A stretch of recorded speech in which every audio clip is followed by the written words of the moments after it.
artist, an author, and an organizer known for blending activism and art to uplift movements for justice and healing. We also have a special book giveaway of his book, The Land Knows the Way. If you look under your seats, if you find a sticker with a fruit or vegetable on it, hold it up. You can show it to a food tank team member later, and they can give you his book, and it's signed. So please give Ricardo a big round of applause as he comes to the stage. Thank you.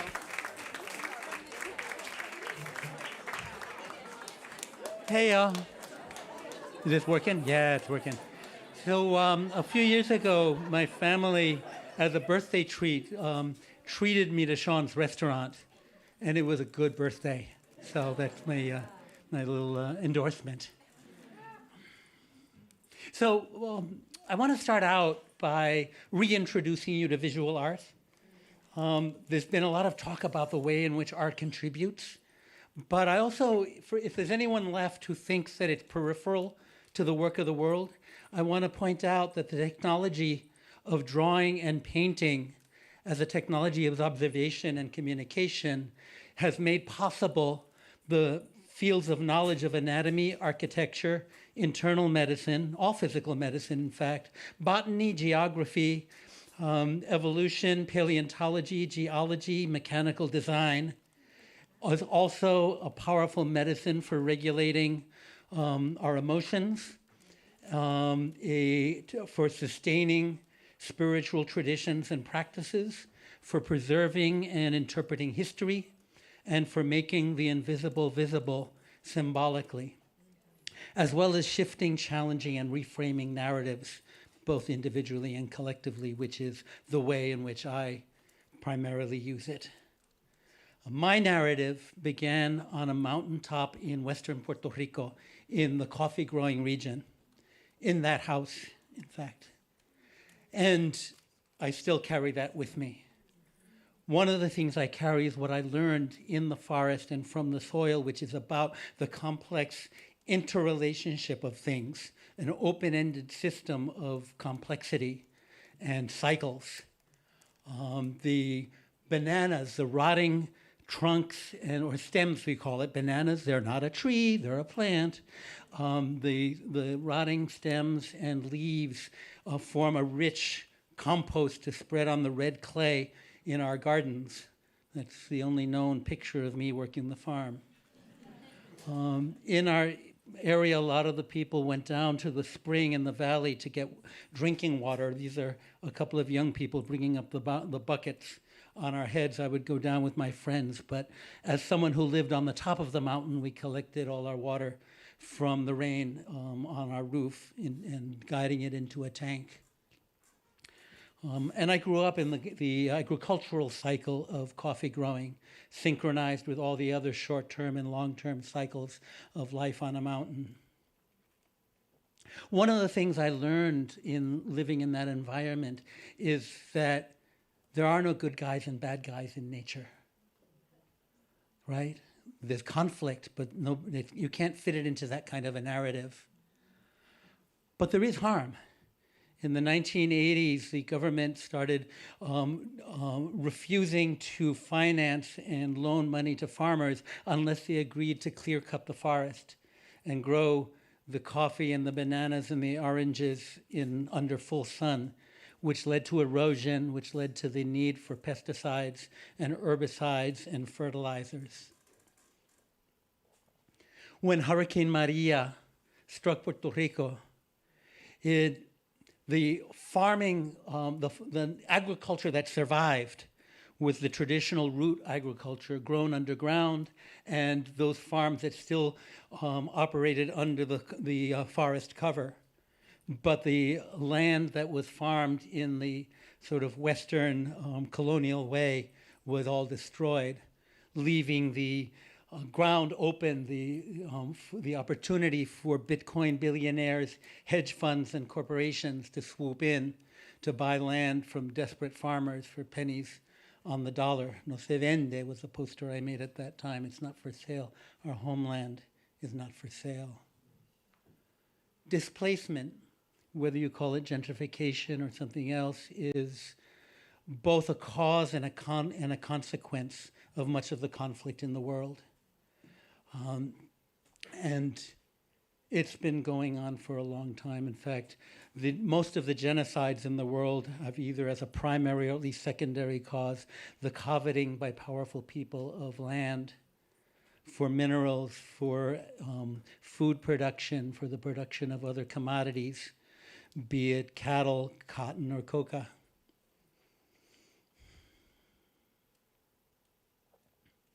When my family moved to Chicago in when I was entering my teen years,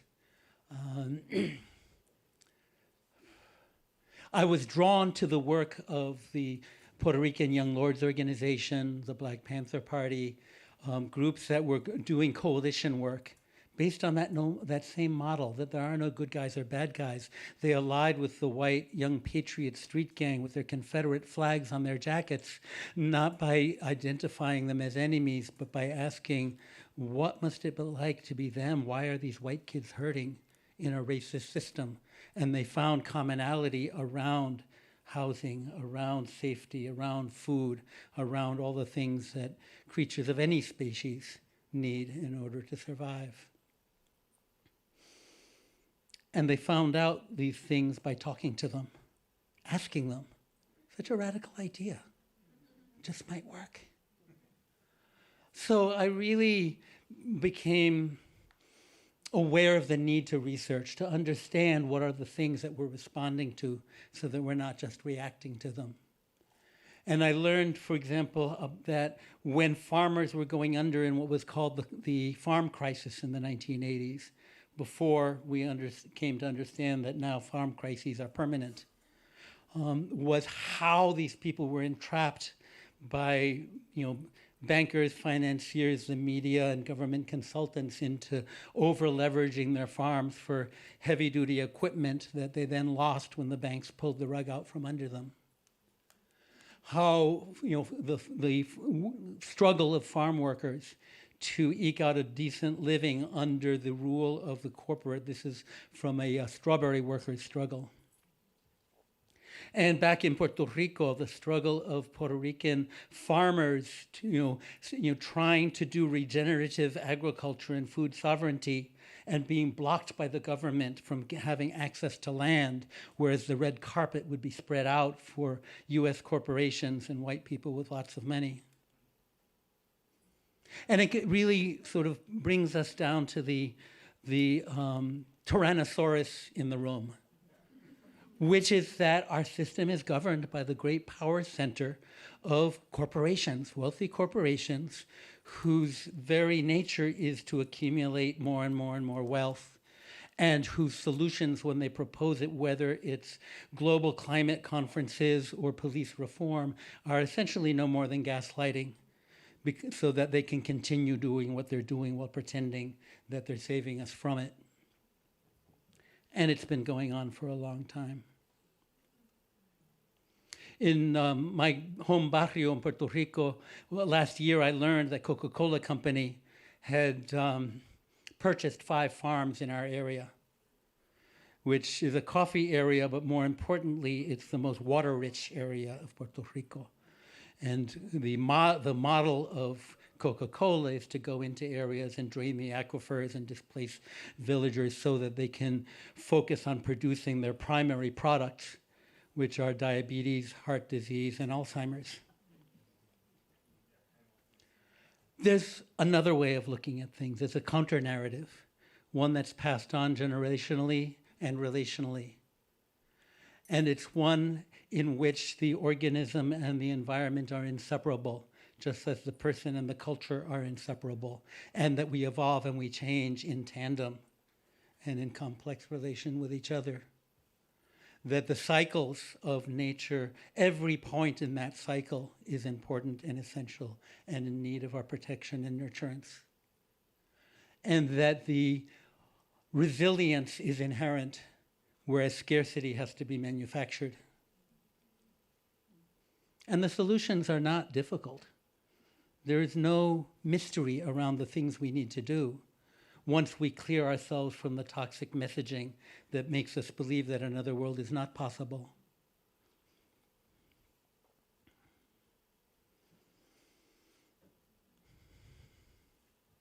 And that other world is not just about us. This poster says that planet you're warming, it's not yours to warm. It's not just about us. It's not just about preserving other animals because they provide us with things. But we share the world with all of our relatives. The only silver lining of fascism, but it's an important one because it provides its own counter antibodies, is that it makes people realize or remember that all of our struggles are connected.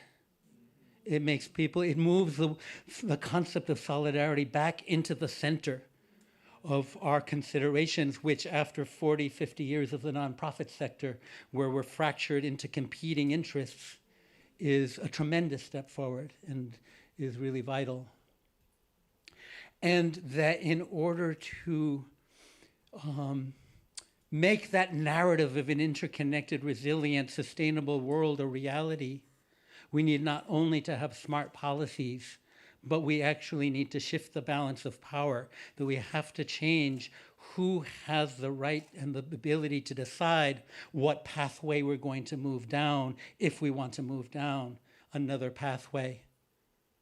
And that struggle is a question of like, here, this is my seed packet, that all of these struggles work best when planted together, right? And together they nurture a soil of a counter-narrative of liberation that is necessary in order for our seeds to grow.